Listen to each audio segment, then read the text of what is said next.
habéis disfrutado de dos conferencias magníficas.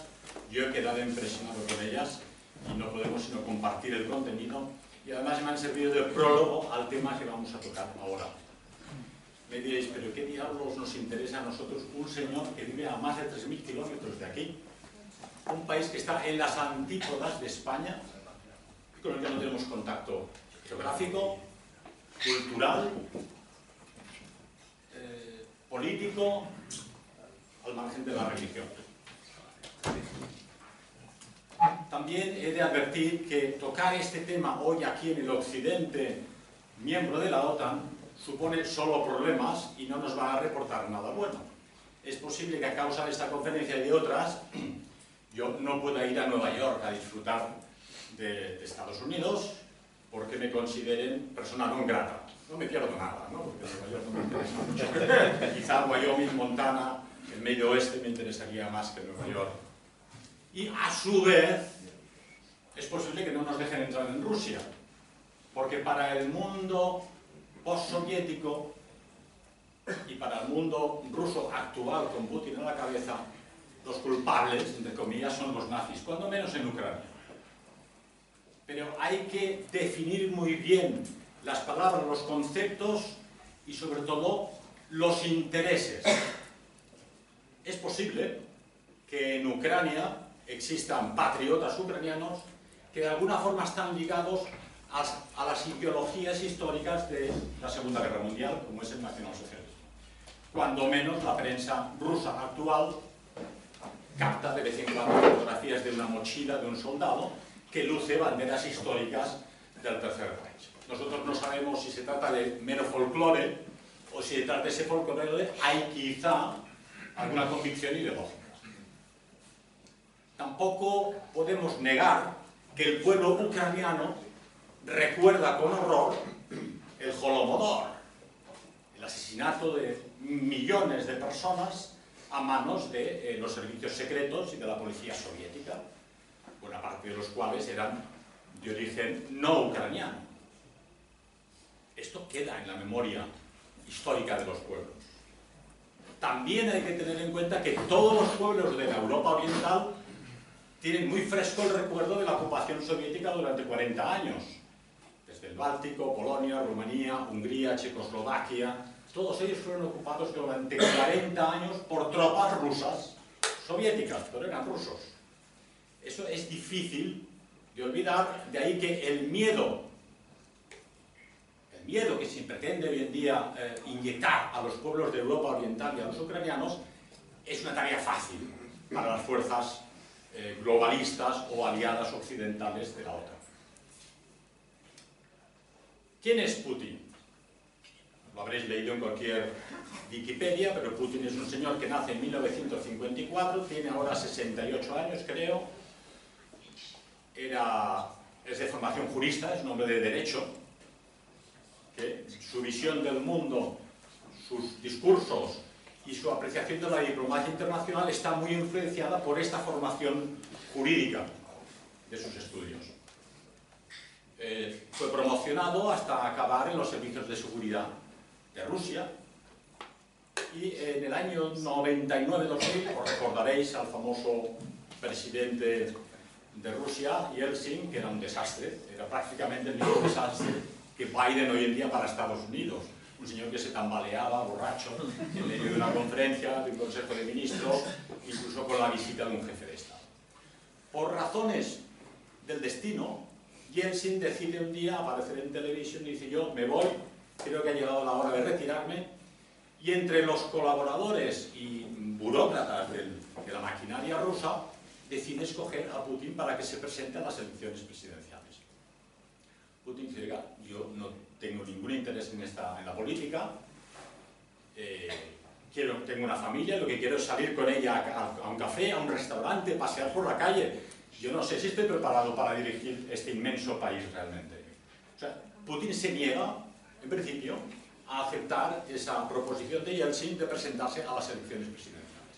No tiene interés político. Yeltsin insiste porque no encuentra una persona mejor para ello, y Putin final piensa: bueno, si ese es mi destino, voy a intentar hacer lo mejor que pueda este trabajo. Y llega al poder. Estamos en el año 2000, En 2001, como sabéis, tienen lugar los ataques a las Torres Gemelas de Nueva York y Putin en ese momento se solidariza, habla con Bush Jr. contra el terrorismo, vamos a colaborar, vamos a hacer lo posible para luchar contra el terrorismo. He de decir que, según Alexander Dugin, tiene un libro que se llama Putin contra Putin, donde le critica que por una banda Putin es un hombre abierto a Occidente, un poco blando, que desea occidentalizarse, entablar conversación, entablar relaciones diplomáticas, y por otro está el Putin ruso, ortodoxo, que quiere volver a las tradiciones. Yo he visto, he leído prácticamente todos sus discursos para estar informado de primera mano. Y encontramos prácticamente 4 Putins. El Putin del año 2001, él da una conferencia en el Reichstag alemán en Berlín, en el Parlamento alemán, ante los políticos y el gobierno alemán. Otra, 6 años después, en 2007, con ocasión de la Conferencia de Seguridad en Múnich. En la conferencia que impartió en Berlín, es evidente que es el Putin occidentalista. Quiere ser amigo de Alemania, sabe que Rusia necesita las capacidades intelectuales, técnicas e industriales de Alemania, al igual que Alemania necesita las capacidades laborales y los recursos naturales de Rusia. Él cree sinceramente en una unión de Europa Occidental con Rusia y a eso se dedica. Es recibido con absoluta frialdad. Los alemanes, por una parte, también estuvieron invadidos por la Unión Soviética, por lo menos en la parte oriental, tienen sus dudas. Pero además, y sobre todo, Alemania es desde 1945 un vasallo de Estados Unidos. Si dividís el mapa de Alemania en 4, sabéis que había 4 zonas de ocupación: soviética, francesa, inglesa y americana. La soviética ya no está, francesa e inglesa prácticamente tampoco, pero las bases americanas creadas en 1945 siguen en Alemania, con tropas de ocupación y el ejército americano presente en Alemania. Saben que ellos no pueden tomar ninguna decisión sin pedir permiso a Washington.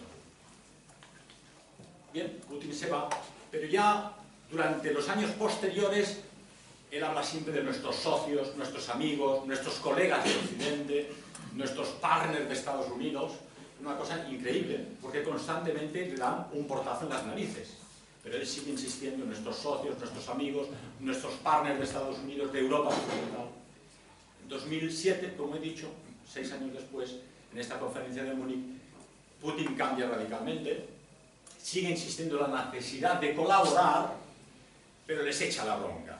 Y además se ven las caras de los presentes, está toda la élite política occidental, incluida la norteamericana, y les dice que Estados Unidos y Occidente hacen lo que les da la gana, no se atienen a reglas, que es lo que nos exigen hoy en día. La regla de los que imponen reglas es que el más fuerte impone sus deseos, que han llevado a cabo guerras, como ha sido citado anteriormente, en Irak, en Libia, en Siria, en Yugoslavia ha bombardeado, incluso la embajada de China, ¿verdad? Hacen lo que les da la gana. Y esto lo dice claramente. Ahí me doy cuenta que Putin es un hombre franco. Él dice siempre lo que piensa, cuando menos en todos los discursos, en todas las conversaciones e incluso en entrevistas que le hacen, dice: yo le voy a decir lo que pienso.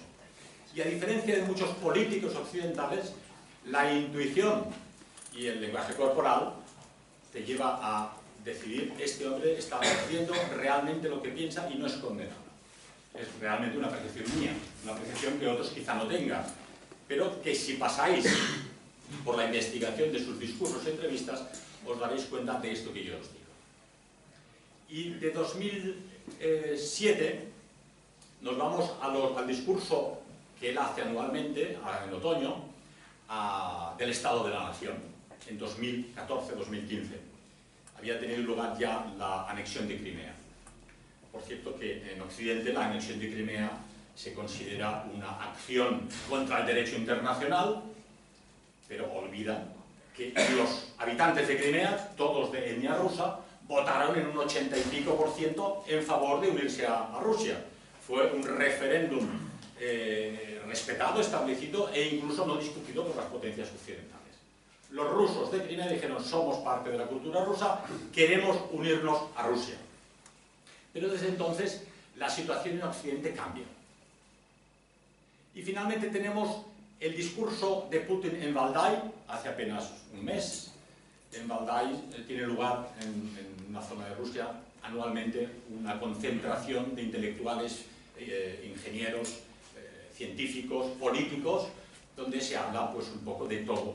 Pero lógicamente en esta ocasión se ha hablado especialmente de la cuestión de Ucrania y de la guerra con la OTAN. Bien, esto es lo que tenemos que decir de Putin. Pero antes de abordar más a fondo a Putin, tenemos que abordar la otra parte. Porque si nos hacemos la pregunta ¿qué quiere Putin?, forzosamente tenemos que preguntarnos ¿qué quiere Biden? ¿Qué quieren la Casa Blanca y el Pentágono? Hay muchísima documentación y los hechos lo corroboran, que el interés principal de Estados Unidos es mantenerse como potencia hegemónica a nivel planetario. Potencia hegemónica que solo puede conseguir, primero, dominando todos los océanos del planeta, cosa que ya hace con su flota, pero a su vez tiene que discutir esa posible potencia euroasiática que formaría el eje París, Berlín, Moscú. Porque en la geoestrategia se considera que hay dos posibles bloques de poder en el planeta. Uno son la tasalocracia que denominan, que son aquellas potencias marítimas, hablaríamos de Inglaterra y Estados Unidos, que pueden expandir por los mares su poder, pero no pueden imponer en otros países con tropas. Ellos pueden destruir Irak, pero no pueden ocupar Irak constantemente hasta el final. Ellos pueden discutir a Rusia, pero no pueden ocupar una potencia que abarca desde Japón, desde las Islas Kuriles hasta Polonia. Es imposible físicamente, ¿verdad? Entonces, su interés máximo, históricamente declarado, es evitar que la Europa occidental, principalmente Alemania, se una a Rusia para formar una potencia euroasiática, que sin duda sería la única que podría discutir el poder norteamericano. Hay muchísima documentación sobre esta cuestión, hay muchos políticos norteamericanos, Brzezinski entre ellos, pero voy a citar uno para que no digan que nos lo hemos inventado, que es George Friedman, otro personaje de la alta política norteamericana, es el director y fundador de Stratford, que es un think tank, donde elaboran el pensamiento geoestratégico de Estados Unidos a largo plazo. Este hombre es financiado, pero a su vez sirve a los servicios secretos norteamericanos, a la gran industria armamentística, a la gran industria financiera y al ejército norteamericano, de hecho. Este George Friedman dice, claramente, es entrecomillado, traduzco del alemán, me perdonaréis si no es perfecto. El interés geoestratégico primario de los Estados Unidos es impedir que Alemania y Rusia económicamente y políticamente se conviertan en un bloque. Esto lo dice en 2015. Y luego repite otra vez aquí. Aquí. Dice el interés principal de los Estados Unidos desde hace un siglo es que dirijamos guerras, como hicimos en la Primera Guerra Mundial y en la Segunda Guerra Mundial y en la Guerra Fría, para impedir y conseguir que las relaciones entre Alemania y Rusia tuvieran lugar. Porque estas dos potencias unidas son el único poder que nos pueden amenazar. Y hemos de asegurarnos de que esto no va a ocurrir. Es decir, Friedman dice, la meta geoestratégica principal de Estados Unidos desde hace 100 años, durante la Primera Guerra Mundial, la Segunda, la Guerra Fría, y actualmente es impedir a cualquier precio que la Europa occidental, la Europa central y Rusia se unan como potencia. Para ello hay una frontera que ellos han impuesto, la llamada Intermares, que va desde el Báltico hasta el Mar Negro. Es decir, conseguir hacer una línea de potencias aliadas a Estados Unidos que impidan a Rusia tener contacto con Alemania. Y así es. Hoy en día tenéis tropas de la OTAN y tropas norteamericanas y divisiones aerotransportadas del ejército norteamericano en el Báltico, en Polonia, en Checoslovaquia, en Rumanía, prácticamente todos los países de la antigua esfera soviética. Y aquí tocamos un punto que es fundamental. En esa época naif de Putin, donde él quería abrir los brazos a Occidente, colaborar con ellos, pensar que en aquel momento ellos autorizaron a que el ejército americano y los científicos americanos estuviesen en Rusia controlando sus fábricas de material atómico para el armamento nuclear. ¿No? Pasar y mirar y ver lo que hacemos, no hay problema, somos socios, ¿no? Se hablaba incluso de colaborar a nivel de defensa.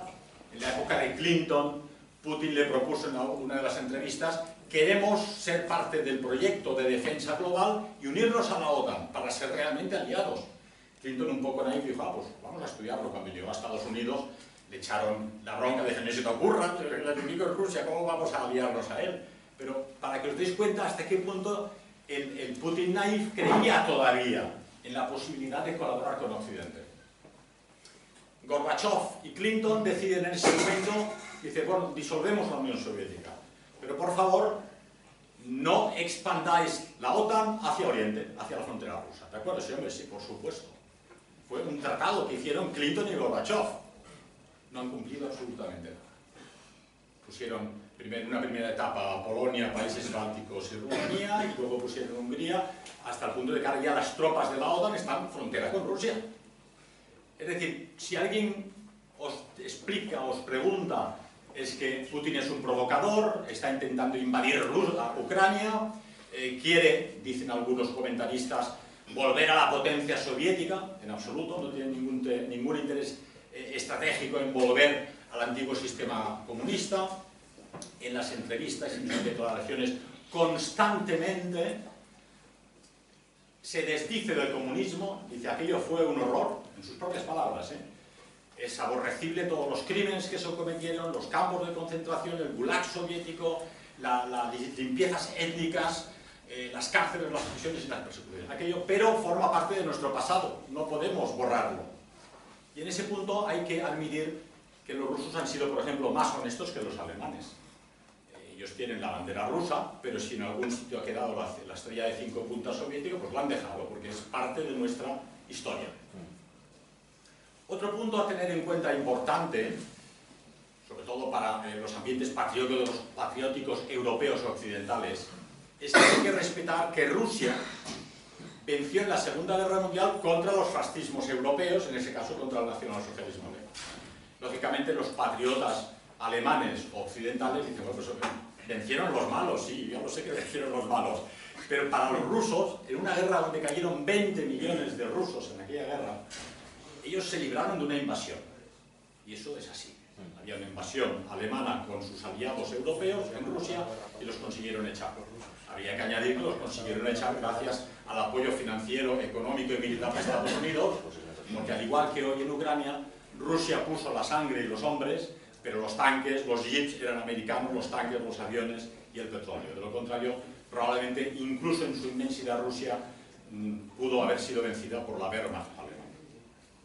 Digo esto porque en pequeño círculo y en pequeñas sectas, que no van a ninguna parte, la gente discute: bueno, es que Putin, yo le he visto una foto con un rabino en Moscú, sí, bueno, ya de acuerdo, pero es que vamos a ver, es un país con 140 millones de habitantes, de los cuales 120 son ruski, que es la etnia portadora del Estado, pero hay otros tantos millones de caucásicos, kirguises, siberianos y judíos. Entonces él es presidente de todos ellos. Eso es una cuestión que para mí no afecta a las relaciones geoestratégicas y políticas de Rusia con el mundo exterior. Es un hecho. Hay otra afirmación donde un rabino en Moscú públicamente le pide: hombre, necesitaríamos dinero para crear una sinagoga nueva en Moscú, y él, con risas, pero explicándose con mucha claridad: no voy a decir que ustedes judíos no tienen dinero. Todos los ministros ahí presentes se reían. Es decir, es un hombre que es franco, él colabora con todo el que le pide colaborar y dice lo que piensa. Tenemos una Rusia con un pasado comunista que vence a la Europa que nosotros habríamos querido como ganadores, pero las cosas han cambiado. Las cosas han cambiado totalmente. ¿Por qué? En este cuarto discurso de Putin en Valdai, él ya pasa el Rubicón. Y habla claramente: la cuestión ya no es recuperar Crimea, que era una región rusa, recuperar las zonas orientales de Ucrania pobladas por rusos y que en un 85% quieren unirse a Rusia. La cuestión es ya un problema de pensamiento, de ideología y de modelo social a imponer en el mundo. Y lo que él combate en su discurso de Valdai de hace un mes es claramente el liberalismo occidental, la globalización y el mundialismo. Y dice, el problema es que Occidente no solo quiere una expansión, pretende una expansión militar hacia las fronteras rusas. Ellos están ávidos de los recursos rusos. Pensad que en la lista de recursos mundiales, Rusia está en el número 1, después viene Estados Unidos, luego viene China. Recursos me refiero petróleo, gas, bosques, oro, diamantes, los recursos naturales que tiene el país. Muchos estrategas norteamericanos dicen, hombre, es que Rusia tiene en Siberia unos recursos naturales inconmensurables que no hay derecho que los tenga Rusia. Y él dice, bueno, ¿cómo que no hay derecho que los tenga Rusia? O sea, que quieren tenerlos ustedes. El plan a largo plazo es dividir Rusia en pequeñas regiones y poder quedarse las riquezas naturales de Rusia. Eso también. Pero el Putin de Valdai de este año dice claramente, yo no tengo nada en contra de que ustedes en Occidente quieran promover ideologías antinaturales, y él dice, por ejemplo, el homosexualismo, perfecto, háganlo, pero no pueden obligarnos a nosotros a adoptar unas políticas, unas ideologías que con nosotros no van. Claro, eso es una declaración de guerra ideológica al liberalismo líquido actual. Él dice, esta potencia dominante en Estados Unidos y sus élites, habla claramente de sus élites, lo que quieren es un gobierno mundial, pero un gobierno mundial forzosamente y por definición tiene que acabar primero con las patrias, tiene que acabar con las naciones, tiene que acabar con los pueblos. Y dice Putin con una visión bastante inteligente, dice, si uno observa a los políticos occidentales, hablan siempre a 4 años vista, las próximas elecciones, a 2 o 3. Yo estoy hablando de dentro de 10 años, de cómo será el mundo dentro de 25 años. Un gobierno mundial no será posible. Declaración de guerra a largo plazo. Y expandir la ideología liberal occidental al mundo entero es un crimen. Porque pretende que todos los países del mundo bailen al mismo son que Occidente. Hay que respetar, dice él, todas las culturas, todas las religiones, todas las patrias y todas las formas de ver el mundo. Nosotros rusos tenemos una forma de ver las cosas de otra forma.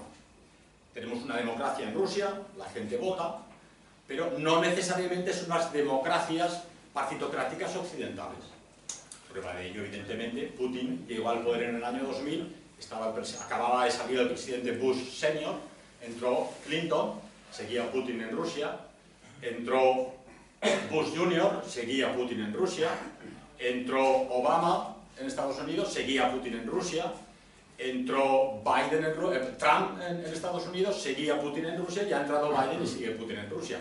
Lógicamente, si quieres hacer una política a largo plazo, necesitas un jefe de Estado y un plan estratégico en el que el poder político del país pueda hacer planes a largo plazo. 5 presidentes norteamericanos frente a un presidente ruso. Un presidente ruso que además tiene al 72% de los votantes en favor de la acción militar en Ucrania y al 82% de la población en favor de Putin. A pesar de la publicidad, de la propaganda, de las dificultades económicas y financieras, de las víctimas que caen en la guerra de Ucrania, la población rusa está con Putin. Es evidente que la capacidad de dirección de un presidente que lleva 22 años en el poder frente a 5 presidentes norteamericanos es otra historia. Pero dice Putin, ustedes han cambiado de presidente 5 veces, pero en el fondo no ha cambiado nada. Su política estratégica a largo plazo es la misma. Neutralizar a Rusia y intentar conseguir hacer de Ucrania, y él constantemente dice, queremos ser lo más amables, afables, cuidadosos con nuestros hermanos ucranianos. Somos un mismo pueblo, somos una misma cultura y una misma religión. Sabéis por la historia que el Imperio Ruso, la Rusia, se fundó en Kiev. El imperio de Rurik el Vikingo, los varegos, los vikingos suecos, fundaron Rusia. Y fue el primer principado, aunque luego no tuviera tanta importancia como los principados del norte, ¿verdad? Se da uno cuenta que en esta guerra él intenta el mínimo de víctimas civiles y militares, y lo que intenta es destruir la potencia militar de Ucrania y la potencia de la OTAN en Ucrania. e intenta evitar el máximo posible víctimas dentro del ejército ruso. Esos son mamás en casa que lloran y chavales que se pierden para siempre, ¿verdad? Creo que es una política comedida e inteligente, pero se enfrenta al gran dilema, y en estos 4 discursos que he mencionado, en este último ya tiene clarísimo que él ha cruzado el Rubicón y que no hay vuelta atrás, porque el enemigo no va a cambiar de meta. Él tiene presente, he visto en algún sitio, las filmaciones de Saddam Hussein siendo asesinado después de la destrucción de Irak, o de Gaddafi siendo brutalmente asesinado, y las risas de la señora Clinton, ¿no? Hemos venido, hemos visto y lo hemos matado, ¿no? Un crimen contra la humanidad y un crimen de guerra total, sin juicio previo, ¿verdad? Pero claro, Putin no es Gaddafi y no es Saddam Hussein, él ha visto las orejas al lobo, y Rusia no es Libia ni es Irak. El pueblo ruso tiene una concepción que es interesante conocerla de la vida mística del mundo, hasta el punto de que se habla de una visión mesiánica de los rusos que tienen de sí mismos. Existe, como sabéis, en la escatología cristiana, la idea de la primera Roma, la Roma italiana, la segunda Roma, cuando se hundió el Imperio Romano en Constantinopla, y la tercera Roma, que sería la Santa Rusia, ¿verdad? Ellos consideran, tienen el instinto o la intuición de que Rusia tiene una misión escatológica para el futuro, para salvar a la humanidad. Yo ya no me meto en estos líos, pero hay que tenerlo en cuenta. La mentalidad rusa piensa que la tercera Roma es Moscú y que la Santa Rusia ayudará al mundo a librarse de las potencias del mal. Tocamos ya temas un poco místicos, ¿verdad? Pero pensar que en Metropolita hay los grandes patriarcas, que no tienen papa los ortodoxos, tienen patriarcas, y luego tienen los metropolitanos. El metropolitano de San Petersburgo publicó en el año 94 una edición de 20.000 ejemplares de los protocolos de los ancianos sabios de Sion. Como sabéis, los protocolos de los ancianos sabios de Sion son falsos, porque yo ya estuve en prisión por causa de decir que eran verdaderos, ya he corregido.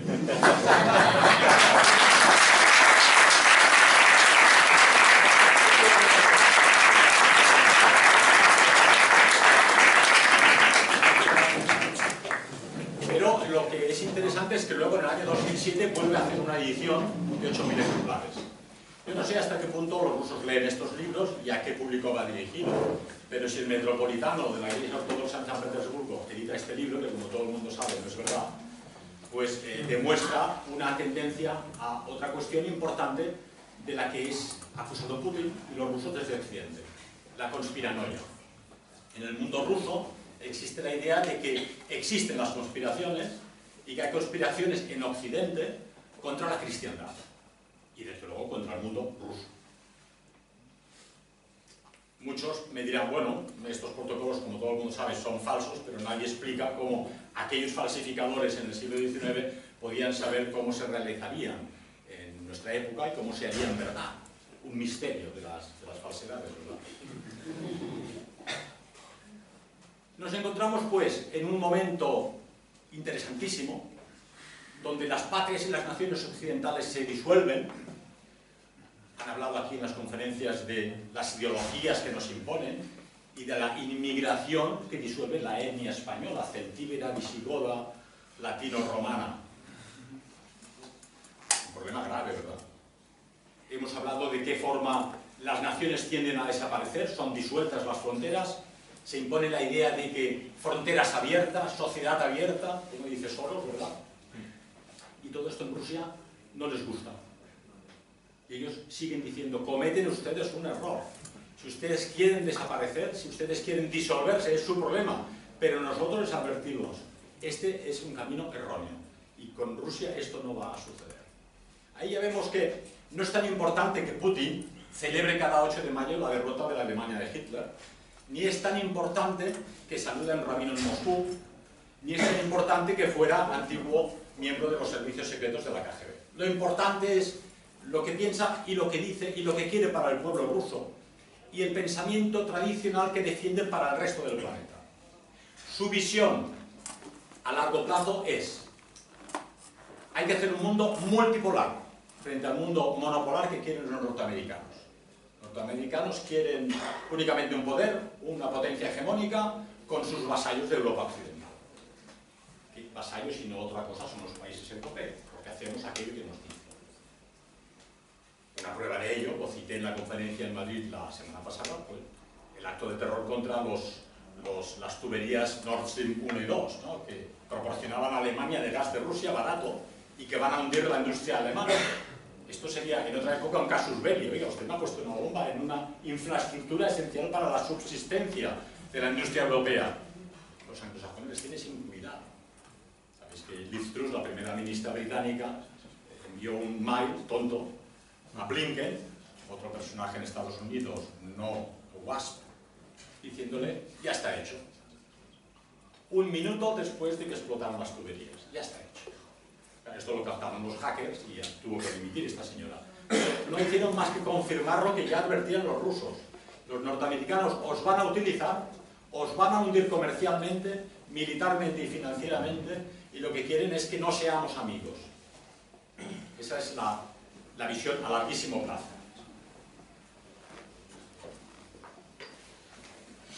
Habría que añadir aquí una realidad.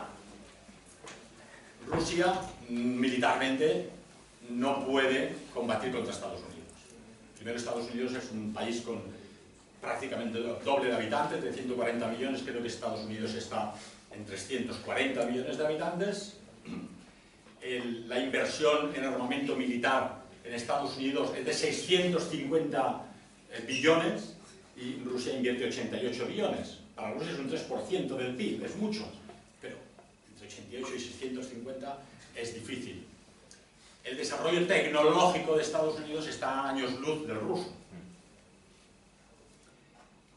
Y las posibilidades económicas son inmensas. Una cosa tiene Rusia que no tiene Estados Unidos, y es que tiene el país unido, he dicho, 82% de votantes favorables a Putin. Incluso él dice, ¿sabe cuál es la diferencia de nuestra inmigración y la suya? Los musulmanes, por ejemplo, en Rusia, se sienten rusos.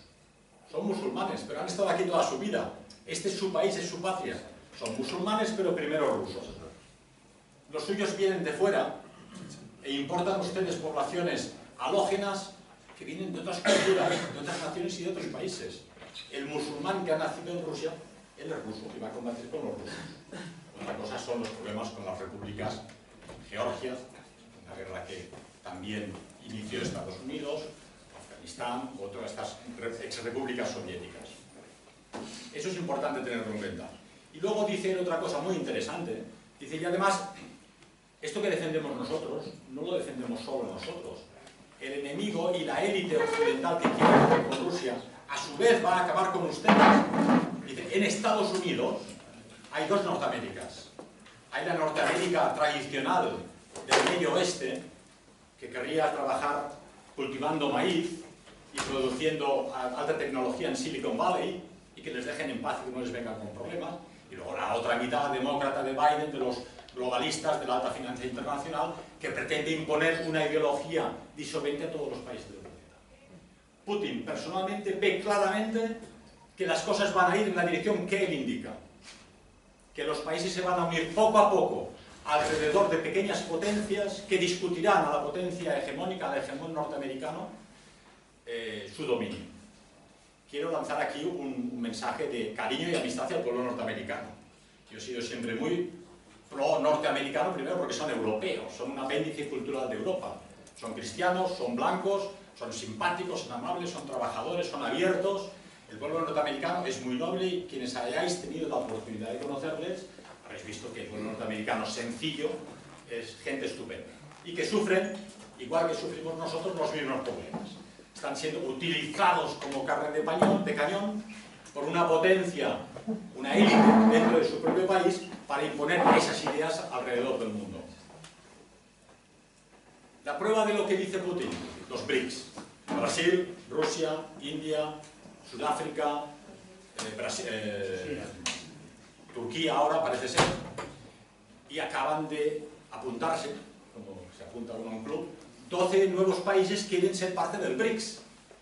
Esto es una bofetada en la cara de la élite norteamericana, porque están reuniendo alrededor de esta idea de un mundo multipolar cada vez a más países. Y una noticia de ayer. El primer ministro de Japón ha decidido que nosotros ya no participamos en las sanciones contra Rusia, somos amigos de Rusia, seguiremos colaborando y vamos a ayudarles a construir un pipeline, una tubería de gas entre Rusia y Japón, etc. Es decir, una primera potencia industrial ha dicho no a las sanciones contra Rusia. Entonces, estamos en un momento muy interesante, muy peligroso, un momento de la historia difícil, donde todo nuestro occidente cristiano, español y europeo parece disolverse en nuestros pies, los valores desaparecen, pero surge en ese mundo que piensa en términos mesiánicos esa idea de la lucha espiritual. Esa idea la comentaba la semana pasada en Madrid este pensador francés, Indy se llama, sí, Joseph Indy, muy interesante. Él dice, hay en la Biblia la idea del catejón, una palabra griega que quiere decir aquel que se opone a la llegada del anticristo. Han habido en la historia varios, y no tiene que ser solamente uno. Para muchos alemanes, en su época, lógicamente esto aquí no se puede decir, pensaron que Hitler era un catejón, porque claro, se enfrentaba al horror de la invasión soviética con todos sus terrores de toda Europa, y los pararon en Berlín. Fue un catejón. Muchos católicos españoles piensan que Franco era el catejón en España que impidió hacer de España una república soviética y reinstauró la fe católica para los españoles. Esto con la ley de memoria democrática ya no se puede decir, por eso digo que hay católicos que lo dicen, yo no digo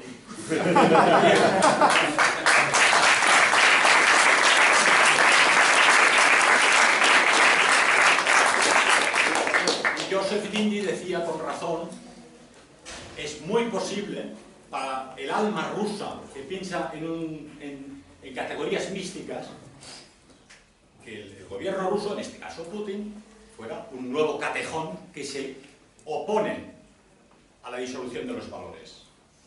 Y en todos los discursos, declaraciones y entrevistas, os recomiendo mucho la entrevista que le hizo de 4 horas, si tenéis el humor y las 4 horas de escuchar, Oliver Stone, un personaje del mundo de Hollywood, que por alguna razón consiguió llegar al presidente Putin y le hizo una entrevista entre 2015, 2016 y 2017, fundamental, hay que escucharla para reconocer quién es Putin de verdad, qué piensa y qué quiere. ¿Es Putin el catejón del siglo XXI? Yo no lo sé, no lo puedo afirmar ni negar, pero sí puedo decir que lo que él piensa hoy en día, realmente, en muchos puntos, es lo que nosotros pensamos. Recuperar los valores, recuperar la tradición, recuperar la familia, recuperar la religión, recuperar la patria, respetar todas las naciones, pueblos y tradiciones, sean asiáticas, sean musulmanes, sean iberoamericanas, sean africanas. Cada cual que se desarrolle a su gusto y manera. ¿No es el mundo que nosotros desearíamos? Sí. Un mundo multipolar donde todo el mundo pudiese sentarse. Es más, él propone aumentar el número del Consejo de Seguridad de la ONU. Sabéis que en el Consejo de Seguridad de la ONU, con la victoria contra Alemania en la Segunda Guerra Mundial, había 4 potencias, Francia, Inglaterra, Estados Unidos y China. Muy democráticamente hay 198 países en el mundo, pero estos 4 deciden. Entonces, la cosa está que somos 4. Él dice, ¿por qué no aumentar el Consejo de Seguridad de las Naciones Unidas? En realidad se está quitando poder él mismo, porque ya no son 4 con Rusia, sino que quiere que vengan participantes de Iberoamérica, que vengan de Asia, que vengan de África, y ese Consejo de Seguridad quede ampliado. En todos los sentidos, lo que dice Putin es defendible, y yo pienso que esta guerra puede acabar, no sabemos cómo va a acabar realmente. Hay gente que habla de la amenaza nuclear, pero ningún sonao se le ocurriría apretar el botón de la amenaza nuclear. Han acusado a los rusos y a Putin de intentar amenazar a Occidente con el uso de bombas atómicas. Él ha dicho, y está en la estrategia militar del Estado Mayor ruso, las armas atómicas no se usan nunca. Solo si una potencia extranjera invade territorio ruso y utiliza armas atómicas, necesariamente rusa no le queda otro remedio que utilizarlas. Es decir, solo serán utilizadas si alguien las utiliza antes que nosotros. Es franco en este tema. No ha engañado a nadie. Lo que dicen aquí es todo lo contrario. Los rusos dicen que nos van a tirar un pepinazo atómico en todas las capitales occidentales. No, esto no lo han dicho los rusos.